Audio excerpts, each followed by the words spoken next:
Sinauli na Ang wire nga naigo sa lubi sa pagtumba. Sa lubi. Nauli na oh. ang wire mga kadabs. So, hunter kaya itong operator mga kadabs. Klaro na nauli. Oh, igong wire. Tagaktak, burnout dito yung balay. Nasintro na rin kadabs oh. Oh, ingon siya. Dito rin daw matumba mga kadabs.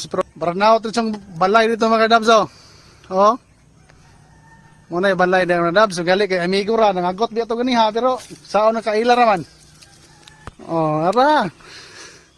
Karabok dugo ra. Nakumahan nga wire. Kaya, karabok dugo. Ug dili sila dogo. Ayun pa. No mga kadabs tingig guwagid sa wire. Pero, kung sa kadahom ko na matumba diri. Ha, Tomer? Ano raw? Ito ra ang tumbada pero gihapak ko hangin. Lagi natunga diri kadabs natunga niyo. Buak ang bugan sa kahoyan ay ilang-ilang. Buak ang bugan silang ilang daw putol. Gidalagay kog wire pero ayo nam nila nito. Bugto man ang kwan ground god. Ingon siya narang itumbang na kadabs kanay.